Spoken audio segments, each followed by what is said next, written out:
Hey guys, I'm Yo Roman, and this is Tank Talk. Yesterday I posted a picture of me and my father. It was a before and after. And in the caption I posted a little fact that got a lot of people's attention. Quickly my inbox flooded with questions about what happened. What did you do? Is this even true?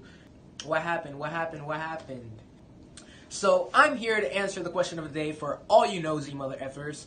Why did Yale go to prison for almost 23 years at the age of 17 years old? That's the question.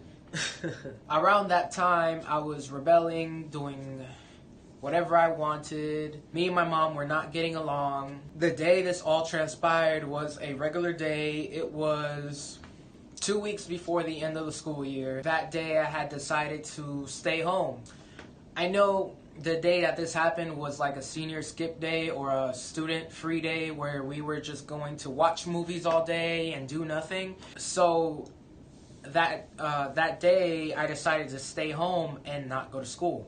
My mother had left the house early that morning for some reason and came back shortly after my bus would have had left the neighborhood and I couldn't no longer take the bus to go to school.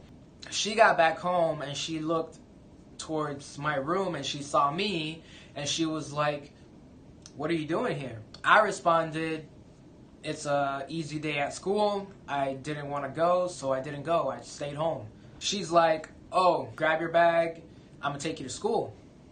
I didn't think anything of it. My mom, she's very bipolar and emotional, and her mood changes all the time throughout the day. Every morning is a different mood. I was like, let me avoid any issues, any problems. Let me just go to school. It's going to be an easy day. So I was like, okay. I didn't take any bag with me because it was going to be an easy day. My mom took me to school and dropped me off. After she drops me off at school, I get this really weird feeling. I'm like, let me wait a second and watch her leave the campus and see if she comes back. I wait there for a second like this. I'm like watching her drive away, and I'm like, okay, cool. So she's going home. I went into the office, got my tardy slip because I was late. And afterwards, I was like, something's off. So I walked back to the front of the building, and I stood there, and I waited.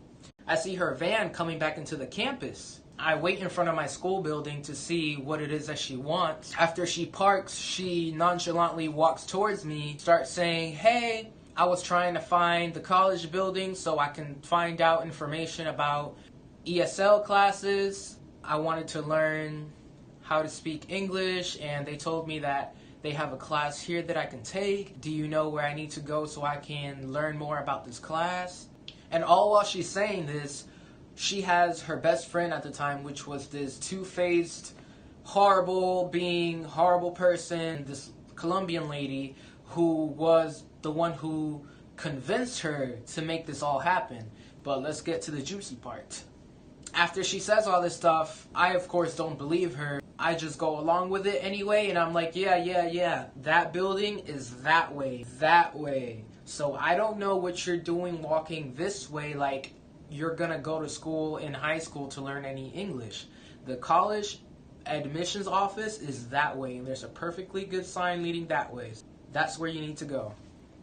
And she was like, "Oh, okay, I'm gonna go that way with her. I'll talk to you later." And I'm like, okay.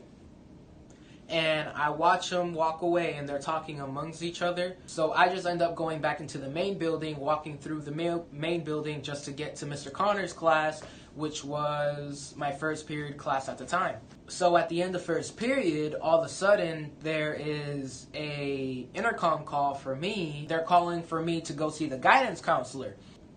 Since I was such a rebellious kid in high school, me and the guidance counselor kind of became close because I was in his office so much.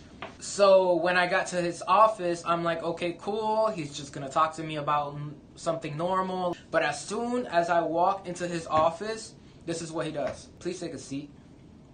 And I'm like, "Take a seat? Why? What happened?" He's like, "I just need you to sit down for this, please." I'm like, just be straight up with me. What happened? What did she do? She did something. Like, you don't talk to me like that. She did something. What did she do? And he's like, just have a seat. Let me talk to you for a second. So I sit on the chair, but I sit like right at the edge of it because I was being petty and I was angry already. He's like, well, your mom was just in here and she informed us you no longer have an after school job, so you no longer need to be on early work release, and we're going to fill your whole day till 3:45 with electives. Even after I had all my credits and I was ready to graduate already, she went in there, told them that I no longer had an after-school job and I didn't need to be getting out early. So the school had no other choice but to take that privilege away. I wasn't having it. I wasn't going to do it. It's not going to happen. It was just not going to happen for me. I got up as soon as he said that. I said, well, I'm done. I'm not doing this anymore.